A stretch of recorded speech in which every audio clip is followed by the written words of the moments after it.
I decided to quit my job at Apple and go into the company full time. I named it Data Gig. I registered corporations, and I think I'm going to be a billionaire.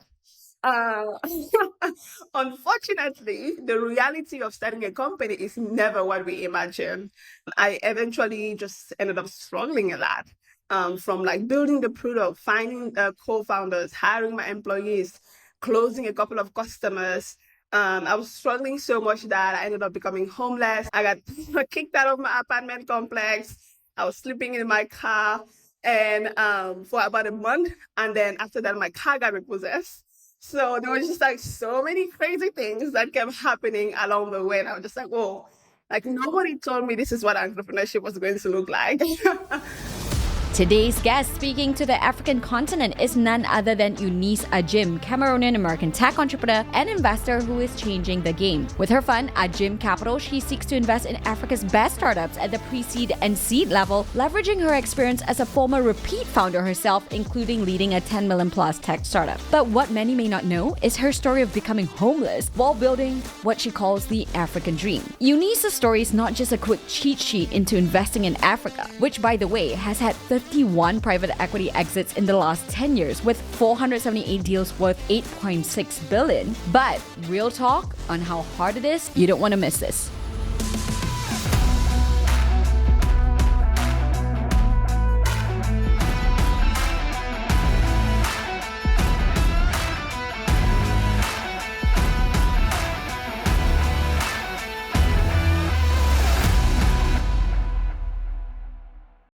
You are actually, I believe, my first, as we're going global here on Billion Dollar Moves, you're one of my first to be talking about Africa. So the pressure is on, but I know you will rise to it, Eunice. So let's get started. Give us a little bit of context and context frame here. Who is this strong lady in front of us and why Africa? So I'm originally from Cameroon, out of Central Africa, born and raised.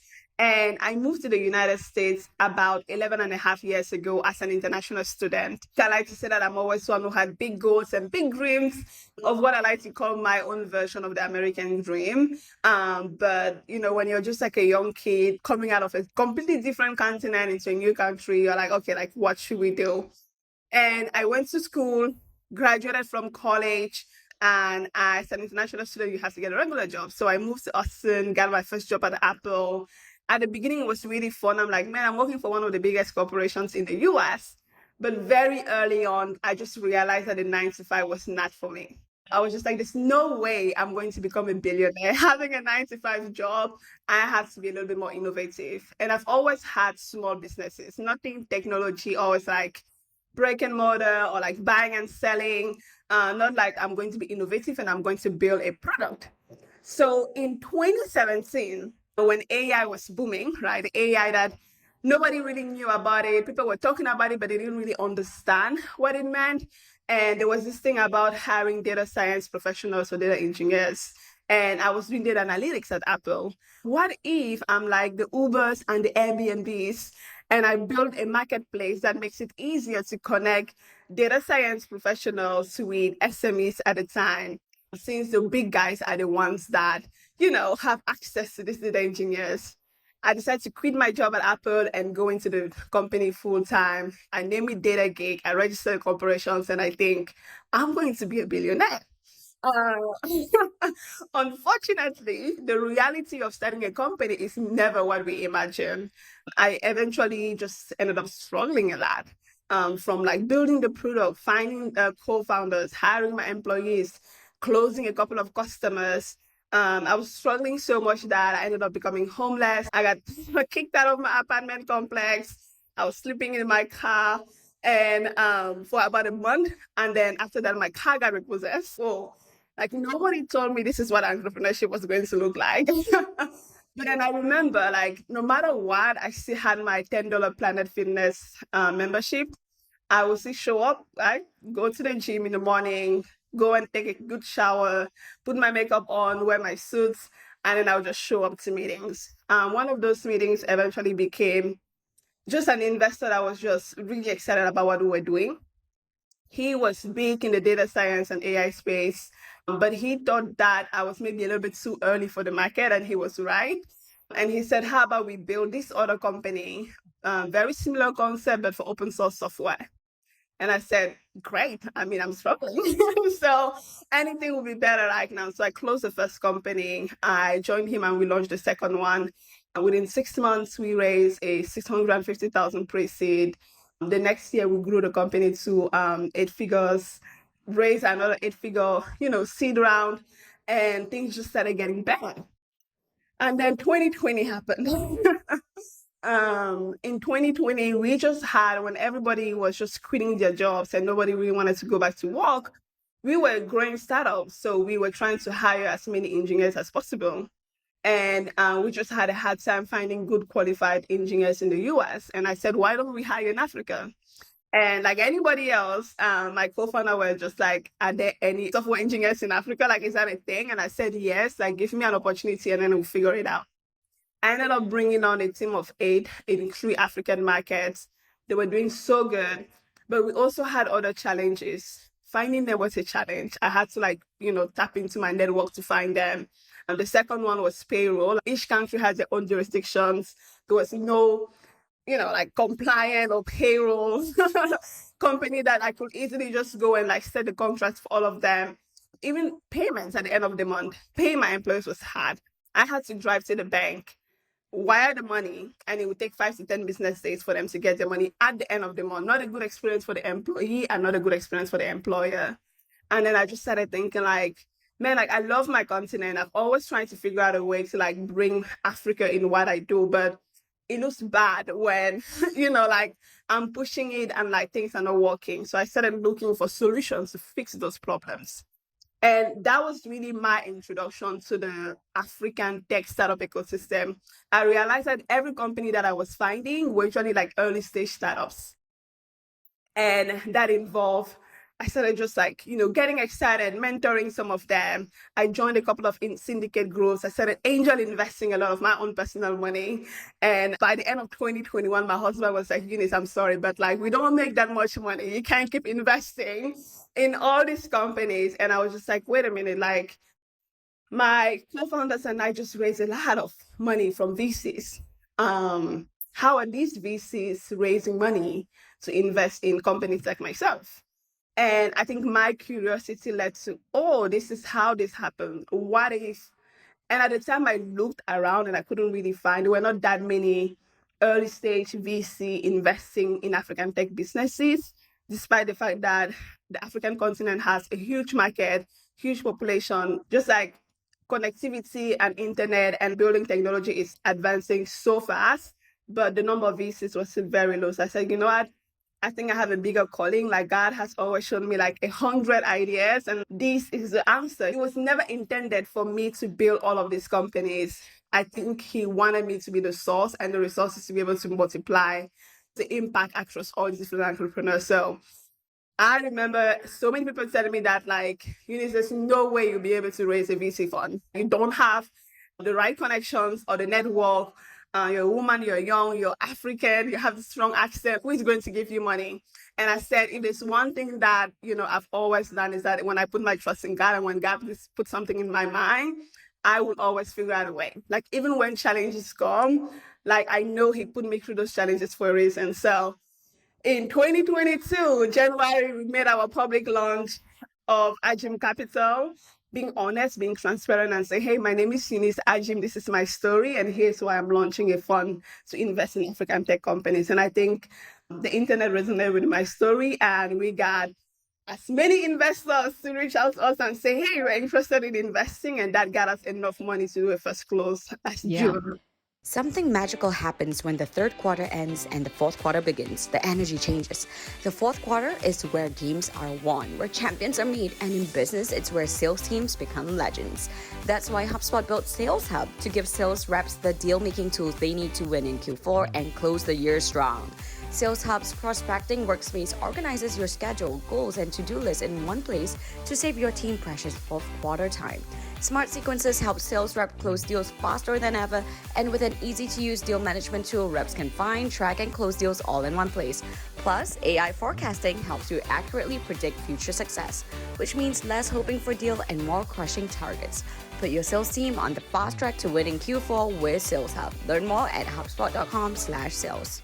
And Eunice, before we go into that, I want to zoom into two key points that I felt emerged for me in your introduction there. So one is your relationship with money, which I always find interesting among our community of investors, right? We always come from a certain place, which brings us into this career.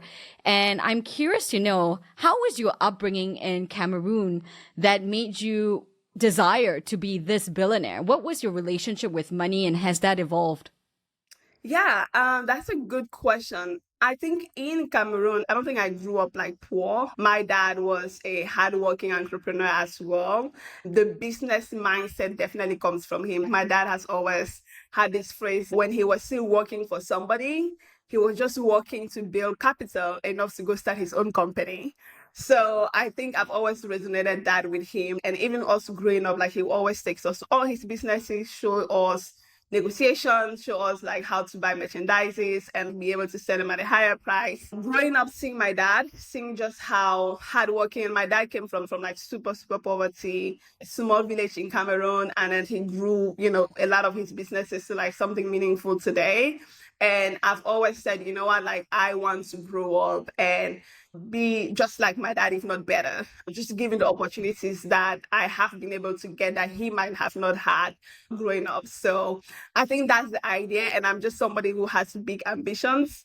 And I think that's probably the thought of, I think I want to become a billionaire comes Yeah, from. love it. And of course, then you become, you put your African dream into the American dream. You arrive and you decided, okay, let's quit the 9 to 5 because it's not working out for me. I'm not an employee, I'm the boss. But then you become homeless. How do you turn things around from being homeless with, of course, that $10 Planet Fitness membership and turn it around to say, let's keep going, let's keep going. This is not a time to give up. To be quite frank, I don't know how I went through it. There was a lot of tears, and I think I've just always been independent, right? Like people are like, why didn't you just call your dad? I'm sure he could have, send you rent money. If anybody knows me, I'm like super independent. I didn't want to be a burden to anybody. I could have asked friends like, hey, can I stay with you? And I eventually did. But in the initial one, I was just like, hey, I'm on my own. I made this decision. I remember so many people telling me, hey, it's like, don't leave your job. Make sure you have enough savings before going into entrepreneurship. And I pretty much didn't listen. I think when you have that burning fire inside of you, and I like to use God just because I'm a big believer. I'm just like, hey, like if God put this in my mind and it's not something negative, it's literally to build something meaningful that would change the lives of millions, then who am I to say no? And I think every single time when I was going through those really hard times, there was just this little voice that always told me, hey, Eunice, after the rain and the thunder, there's rainbow, and your rainbow is coming. Nothing good comes easy in life. And if it was easy, everybody would be doing it. So just hang in there, keep showing up. Eventually, things will change. Yeah. And so you decided, unlike many others who decided to solve a problem in the region, a specific problem, you decided to solve many problems as an investor. And of course, the criticism of VCs that are so young is, wait a minute, you haven't even listed a company. Who are you to give me advice? What do you say to that, and why you as the investor for early stage startups in Africa? I might have not listed a company, but I've built, I think what I like to think is somewhat is still alive. It's a successful company. It's doing well. And I might have not listed a company or have gone through an M&A or an acquisition, but I still think, right? Especially when people tell me that, and I'm like, well, there are a lot of wealthy men or women out there that, are capable to just like get money from their family members and they raise a VC fund and they're deploying the capital without ever even starting a company. So at least I have some of the credentials. I have the background. I understand the market. And I know what it's like to build a company and to fail, and also to build a company and to be successful. And I've had even people tell me that, hey, why don't you go and work for like another venture capital fund? And I said, well, the experience of working for another venture capital fund is different from like working for yourself. Like I get to make mistakes and, rise from that and learn from it. And I'm not in this business for like 2 to 3 years. I'm in this business for the rest of my life. And if it's going to take me the rest of my life to define that, okay, there's an opportunity to invest in African tech companies, I will do that. Plus, at the time, it wasn't going to be an African tech VC. It was going to be like a US VC that maybe wants to have a small allocation in Africa. And I wanted to make sure that my impact is defined on the African continent. So my purpose is to invest in Africans in Africa, serving the African market. What drove you to have that conviction, and tell us a little bit more about what you're seeing in Africa, especially in early stage, in the context of this market? I think we all have seen a digital revolution in the US in the last 20 to 30 years. We have seen the remarkable impact. I mean, some of the OG companies today, the Apple, the Amazon, the Tesla, right? All the big companies that we see today, 20 to 30 years earlier, they were all tech startups. They were all struggling to fundraise. They all had one single idea. Is now like trillions of dollars of businesses. I think we have seen a very similar revolution happen in Europe, in China, in LATAM, and in a lot of other emerging markets over the years. And I think the only place that I would say, that, like I like to call it the last frontier, is really in Africa, right? For the longest time, I mean, 10 years ago, even though like smartphones were already a thing in the US 10 years ago. When I was leaving Cameroon, I didn't have a smartphone, right? I still had a flip phone. I didn't have access to internet connection. My phone was literally to receive and to get calls. But today, 10 years later, something that happened over 10 years in the US is now happening in the US, where like all my family members have smartphones. Even my grandparents have smartphones. They can get on WhatsApp. They all have Facebook and social media platforms. My brother was here in the US. He graduated with a computer science degree, moved to Cameroon to build a tech company to be able to like make it easy for schools to be able to manage everything on a single application, right? And now the teachers have access to that. They can get the report card of their kids from this technology, right? So it's only now that we're seeing that happen in Africa. A lot of these things have already been invented in the US. They're already common in the US, but that's happening in Africa right now. And I think as these businesses start to grow, they will need the funding, they will need the guidance, they will need the resources to be able to take those companies from point A to point B to point C. I don't know if it's going to become as crazy as the US, where we've seen the $100 billion valuations or the $50 billion valuations. But I know there are opportunities there, just as much to invest in Africa now more than ever. And my hope is that that actually contributes to a big economic change in most African countries. Yeah. So obviously, Africa, like many emerging markets, are going through a phenomenal change, a phenomenal time with digital penetration, right? So mobile use is at all-time high in many ways. I always say, comparing to markets that are established like America, where there's so many legacy systems, there's an opportunity to actually leapfrog. So you're seeing it in payments, you're seeing the young really engaged. So social media, a lot of these themes that you are investing in. What particular sector are you most bullish about? Fintech has been the biggest one as of yet. Like 70% of my portfolio is still in fintech. And it's only because, financial infrastructure is always the initial infrastructure whenever you're building an ecosystem. Like if you can transact online, then you can't really do anything on the internet. So payment systems, banking the own banks, digital banks, like all of those had to be built. Cross-border payments, a lot of these different things the foundation had to be built for now other sectors to be built on top. I would say after fintech, something that I'm super bullish about is marketplaces.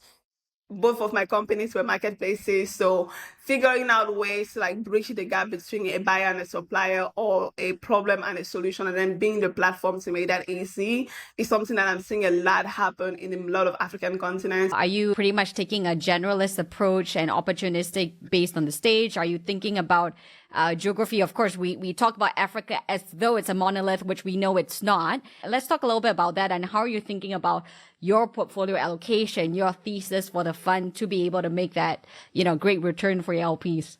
Yeah, definitely. I know, we say Africa a lot, but not every African country is ready for the technological advancement or the technological adoption as much as some countries. Even I say sub-Saharan Africa as of right now, but I'll probably prioritize the big four or the big three in sub-Saharan Africa, which is Nigeria. 70 to 80% of my portfolio right now is in Nigeria. And there are many reasons for that, right? Like Nigeria's population is over 220 million. The tech adoption there is like crazy. It has a huge young entrepreneurial market and a big adoption to technology. Kenya is my next one. I've invested in quite a few companies in Kenya as well, very similar to Nigeria. They're also adopting technology really well. We have looked at a few other markets like Ghana, maybe Cote d'Ivoire when it comes to Francophone Africa. So we're really picking the African countries where we believe are really growing fast when it comes to like tech adoption. So those are the ones that we're focusing in. And obviously from a stage perspective, we only invest in pre-seed and seed. And when it comes to like sector, again, in general, we'll really focus on like B2B, just because I would say the purchasing power for consumers is still very low. So we put a lot more of our trust into like businesses versus like a B2C product. And we only focus on software companies to grow from like one city in Nigeria to another city and then expand that to another country can be very challenging when you have a hardware or a physical component versus when it's just the software where we just have to implement that into another country. So those are some of the things that like we look at when we're making the decision.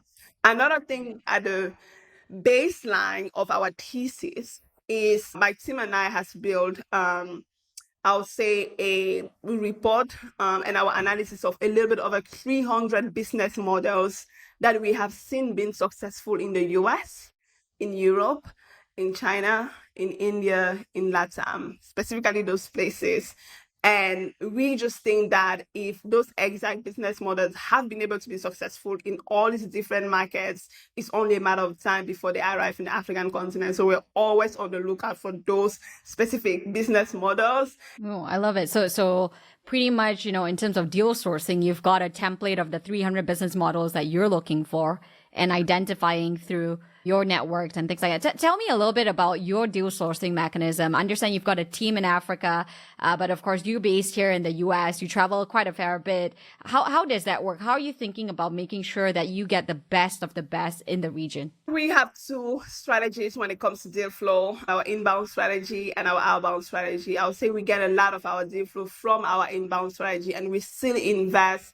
The majority of our investment was from our inbound strategy and 20 to 30% was from our outbound strategy. Our inbound strategy is like we're big on marketing. We've only been in business for a year and a half, but if anybody says who is investing in Africa, Ajim Capital will probably come up in the conversation because we've done a really good job at doing our best to like educate founders on like how to build a successful companies in the African context. So we get a lot of deal flow from inbound, just people finding us on the internet. Just last year, we received about 2,500 applications just from our inbounds. Just people reaching out and saying, okay, like we're looking for investment. This year, we're roughly about 1,000 and some change, which is still pretty good just in terms of like the companies that are coming to us and we review every single one of them. From our outbound strategies, we have a lot of local partners, angel groups, VCs, syndicates, part of like every African VC network you can possibly think of. We collaborate with a lot of other VCs, like they send us their deals that I think will be a fit for what we're looking to invest in, and we do the same. So that's like a good part of our outbound strategy. And obviously our founders, like we always make sure that our founders feel comfortable sending us deal flow. So we also get a lot of deal flow from some of the founders we've already invested in. The Shine Online podcast, hosted by Natasha Samuel, is brought to you by the HubSpot Podcast Network, the audio destination for business professionals. Natasha interviews the brightest entrepreneurs she knows to bring you no-fluff advice, honest discussions about mental health, lifestyle aspects of entrepreneurship, as well as actionable strategies and success stories of those who've mastered the art of shining online in this conversational podcast. I love Natasha's recent episode on getting paid to create and was struck in particular by this phrase. Today, being on social media is synonymous with being a creator. So how will you make the most of your time on these platforms? Listen to The Shine Online wherever you get your podcasts. So pre-seed and seed, very early stage, where arguably it's hard to see the level of traction in certain spots where, because it's B2B, right? There's a lot more work that goes into that in terms of the sales cycle, things like that. How do you pick the winners and how do you ensure that they continue to do well? How do you support them in your portfolio? I say this a lot and I have never shied away from it. We don't invest in ideas. We don't invest in just MVPs. We invest in products with traction. No matter how amazing the team is, you will see a lot of deals here in the US where somebody can raise, I don't know, crazy amounts of money at really high valuation with barely a product. I will not do that. On average, my investment have anything between 5,000 in monthly recurring revenue to like 50,000 in monthly recurring revenue by the time I'm investing. And that's the pre-seed and seed in Africa. That's just the reality of the game.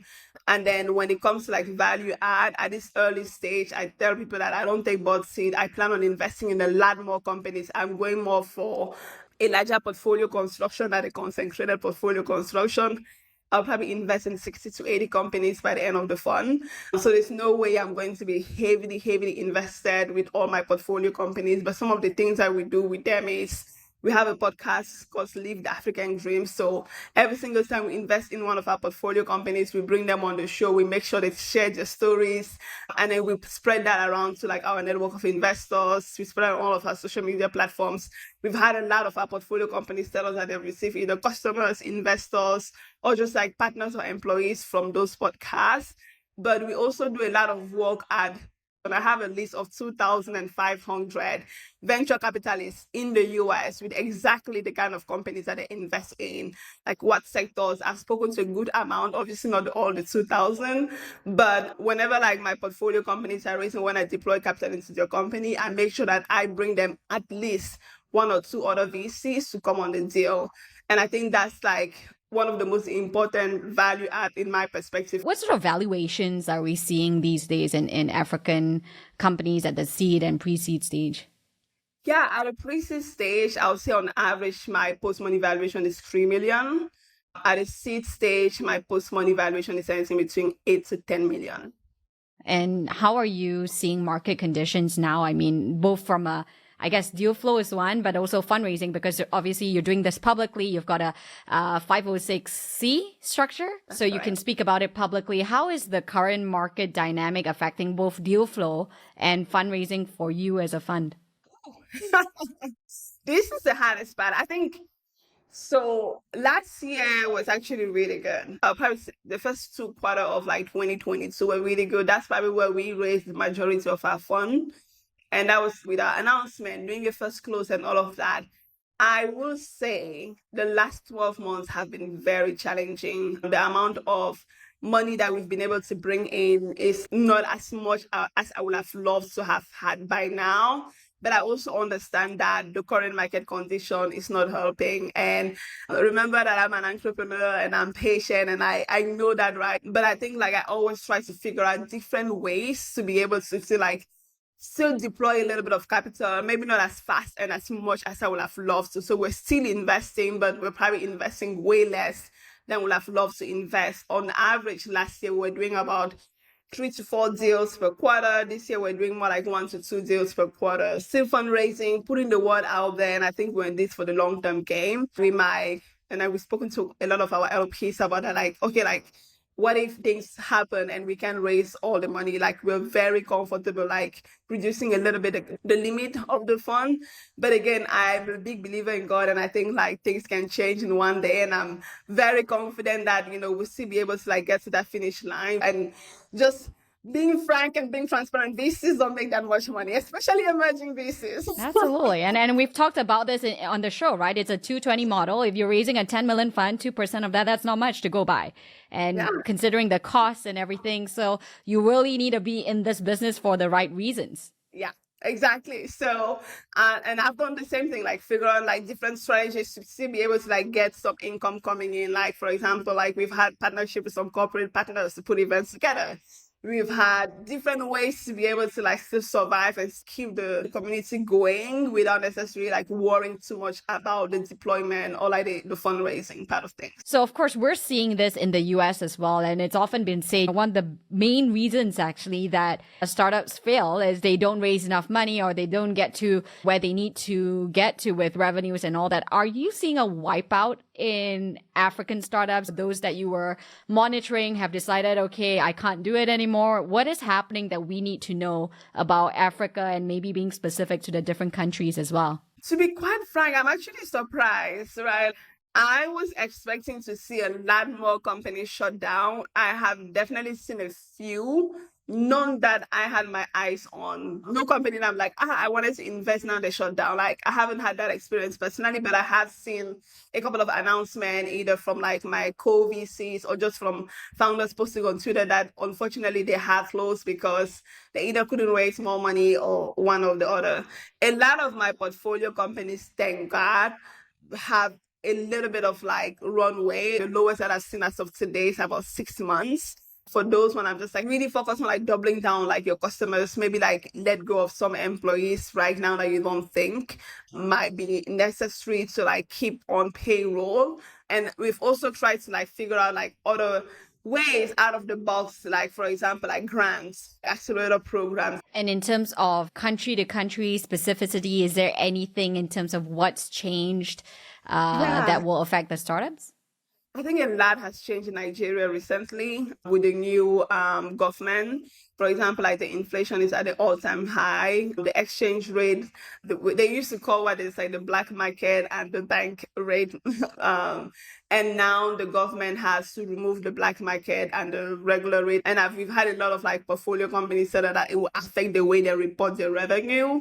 Obviously, because many of them report in dollars because most of them have US investors. So that is a big change that we have seen. There's a lot of inflation in many African countries, homes prices going really up. Different things that we see here, to be quite frank, are also happening in Africa, in most African markets.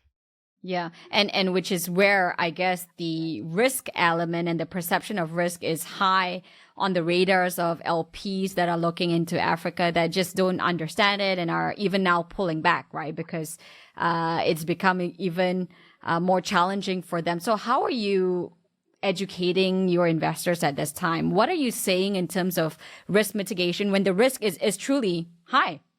Yeah. I mean, I'm not going to sugarcoat it, right? I had this conversation with my husband yesterday. I was just like, hey, like with everything happening in the US, like I can only imagine what people think about when I tell them about like investing in the whole other continent. And I'm an investor too. Like a lot of my money is invested in this fund and it's invested in a lot of companies that I've invested even out of like SPVs or like angel syndicates. I recognize that times are challenging. I sympathize and empathize with a lot of my current investors. It's a long-term game. I understand that right now I need a lot more education. And to be quite frank, Sarah, I have been doing the education. So there's only so much education I can do to tell them of like what is happening in the African market. But I mean, talk about Ibanco, talk about Collect Africa. Tell us a little bit about what you're seeing despite market conditions. You know, I think that the reality is with LPs, right? We're looking at business models where the cost of capital for the last decade has been zero. So obviously certain models no longer work. But how does this reflect in Africa, and use your portfolio company to, you know, demonstrate this? Okay, so I'm going to tell about one that I'm actually very bullish on. Last year, I invested in a company called Renes. Renes is a payroll tech company. Remember, I had a problem about payroll earlier. And in June of last year, when I met Victor, I think is more of a CTO than like a COO. He built the whole product from scratch by himself. And the thing that I was so impressed with Victor is like he was an engineer at Andela. And and I'm not familiar with Andela. Andela is one of the unicorns in Africa. They pretty much help you hire software engineers across the African continent. And one of the things that he realized in Andela is that even when they were hiring a lot of the software engineers across the continent, one of the things was like this company just didn't understand how payroll was going to work when they bring on these engineers on the team. So Victor went out and spoke to as many HR employees not just at Andela, but at multiple companies as possible. Really understanding when you're hiring an engineer in Africa, what are some of the things that you want to see, like in a product? And Victor had built an amazing product. Me as a client, I'm a client of Victor. I was so blown away by the product that I decided to invest right there on the call, and I've never done that. I've never like committed to like investing into a company right there. When I invested in Victor, he was doing roughly about 3 to 5,000 in monthly recurring revenue, and I could see the potential. I just knew that if he could get the right team to be able to go out there and sell the product, Victor could potentially become a unicorn founder.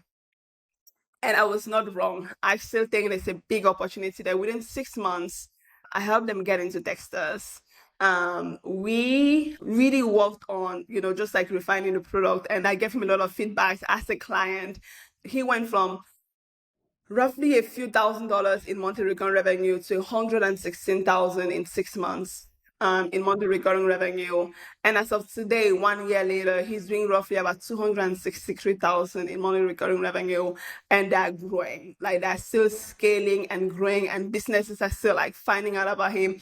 I think there's a huge potential there, but he's an African tech company, right? So like this is just like one simple example of just like some of the amazing work. It's like it's not so different from what we know here in the US. Those are the kind of companies I'm excited about.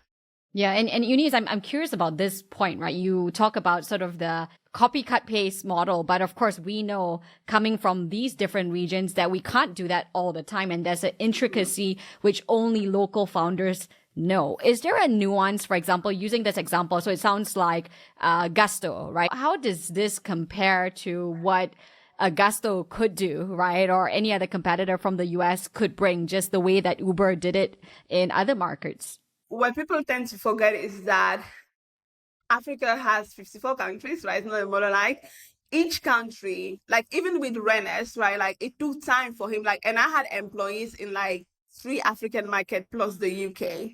It took a while for him to like bring in Zimbabwe because Zimbabwe has very strict laws about cross-border payments, right? So like each African country have their own jurisdiction, each have their own government, each have languages that they speak, each have different currencies.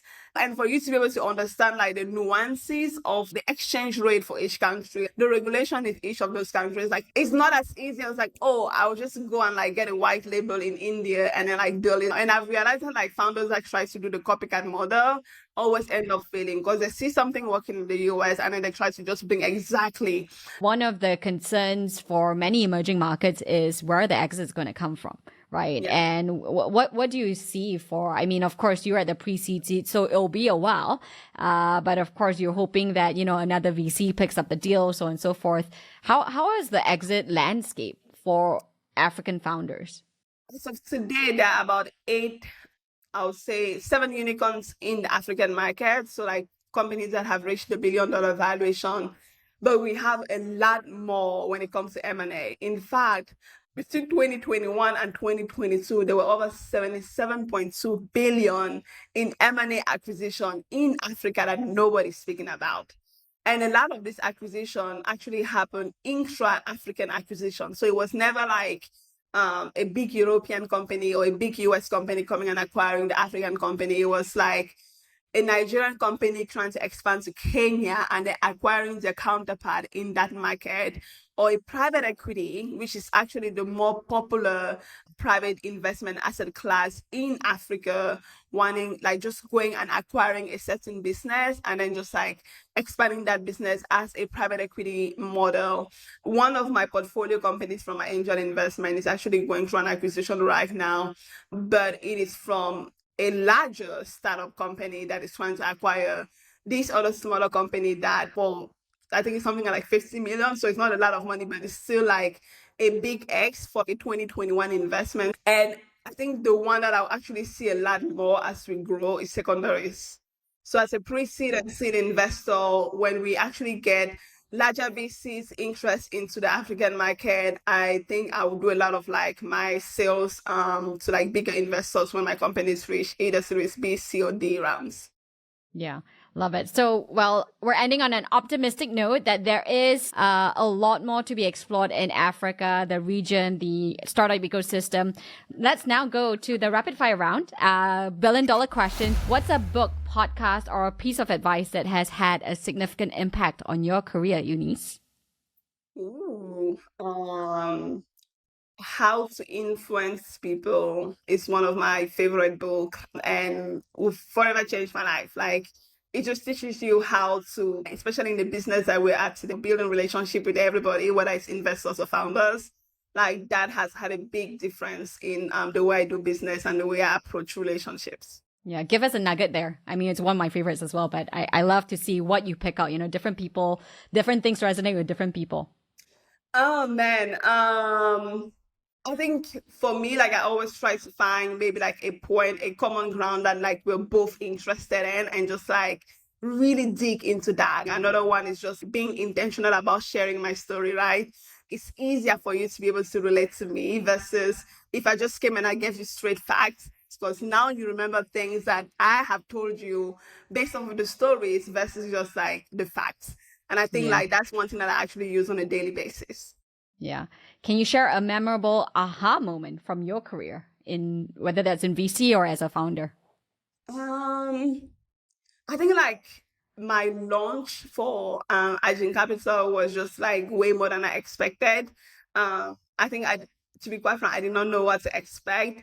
And the fact that it went so viral and we had that many inbound from like just LPs and investors saying that are interested in investing in my fund was just like, oh my God, like this was so unexpected, but like it was definitely a memorable experience that I would cherish for the rest of my life. Like just strangers on the internet, never knowing me, reaching out, speaking to me for like 15 to 30 minutes and say, okay, I'll wire the money tomorrow.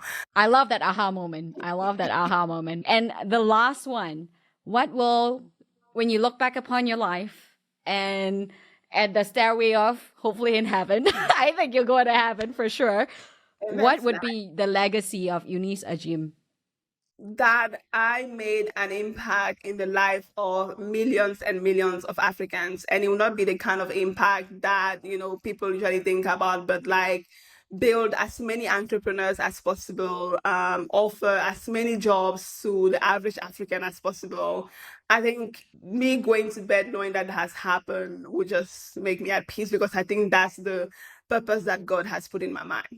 Love it. Love it. And I truly appreciate how you are a faith-focused and faith-led leader, which we actually need a lot in today's world where it's increasingly complex and challenging. Eunice Ajim, thank you for your time. Thank you for all you do, and keep making billion-dollar moves. Amen. Yes. And thanks so much for tuning in this week. You can subscribe wherever you get your podcasts and follow our socials on Sarah Chen Global to get the latest on the show. It would really help me out too if you enjoyed this to rate and review our show on Apple Podcasts and share your favorite episodes with a friend. I'm Sarah Chen-Spellings, and you've been listening to $1 Billion Moves.